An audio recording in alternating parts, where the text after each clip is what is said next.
আমাদের পৃথিবী এখন হুমকির মুখে। সাগরের যে পানির উচ্চতা সেটা বৃদ্ধি পাচ্ছে, এদিকে বরফ বলতেছে, এবং বড় বড় দেশগুলো দেখবেন যে যুদ্ধ বিগ্রহ নিয়ে এখনো তারা নিমগ্ন। এই যে পৃথিবীতে যে আমরা আমাদের শান্তিপ্রিয় গ্রহটাকে ধ্বংসের দ্বার প্রান্তে নিয়ে যাচ্ছি, এটা তো আমরা ভাই সচেতন বিশ্ববিদ্যালয়ের শিক্ষার্থীরা হতে দিতে পারি না। এরই বার্তা হিসেবে সারা পৃথিবীতে শান্তি নেমে আসে, এরই একটা বার্তা হচ্ছে আমাদের সাইকেল র্যালি। এই র্যালির মাধ্যমে আমরা পৃথিবীতে জানিয়ে দিতে চাই যে আমরা অবশ্যই শান্তি চাই।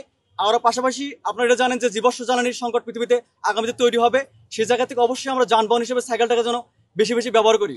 এর মাধ্যমে পরিবেশ নির্বাচিত আচ্ছা, আপনারা নিশ্চয়ই জানেন যে গ্রিন ভয়েস শুধু আজকে না, এই রাজশাহী বিশ্ববিদ্যালয়ে আমি ব্যক্তি আহসান হাবিব এবং আমার আগে যারা দায়িত্ব ছিল এবং পরে যারা দায়িত্ব আছে, দীর্ঘদিন ধরে রাজশাহী বিশ্ববিদ্যালয় নিয়মিত কর্মসূচি করে। আমাদের এটা নতুন কর্মসূচি না, এবং ধারাবাহিক কর্মসূচির একটা অংশ।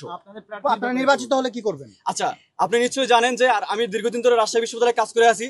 আমার অনেকগুলো ইশতেহার আছে, এর মধ্যে অন্যতম ইশতেহার হলো আমি রাজশাহী বিশ্ববিদ্যালয়ে এই যে সাইকেলটা আছে, আমি একটা গ্রিন ট্রান্সপোর্ট যে ব্যবস্থা সেটা রাজশাহী বিশ্ববিদ্যালয় এস্টাবলিশ করার ক্ষেত্রে আমি গুরুত্বপূর্ণ ভূমিকা পালন করব।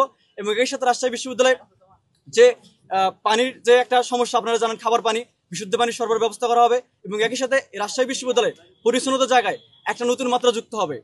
আমাদের যে আবর্জনা আছে সেই জায়গায় আমরা আধুনিক রিসাইক্লিং ও কম্পোস্টিং সিস্টেম চালু করে সারা বাংলাদেশের মধ্যে রাজশাহী বিশ্ববিদ্যালয়কে একটা রোল মডেল হিসেবে প্রেজেন্ট করবো ইনশাআল্লাহ। আসলে আমি নিজেও গ্রিন ভয়েজের একটা অংশ, কারণ আমি বর্তমানে ছাত্র পরিষদের দায়িত্ব পালন করতেছি এবং এরা সবাই গ্রিন ভয়েজের। সো আমাদের নিয়মিত, আমি আগে বলেছি যে আমাদের নিয়মিত যে কার্যক্রম তার অংশ বিশেষ, আমরা কোনো বিচ্ছিন্ন কাজ করি না, ধারাবাহিক আমাদের এই কার্যক্রমগুলো চলে। এটা আমাদের হচ্ছে যে বিষয়টা হলো যে আমরা এই একটা বার্তা দিতে চাই যে যেহেতু রাকসু হচ্ছে, আমরা চাই যে রাকসুতে এমন একজন ব্যক্তি আসুক যে দীর্ঘদিন ধরে এই পরিবেশ সংস্করণে কাজ করছে।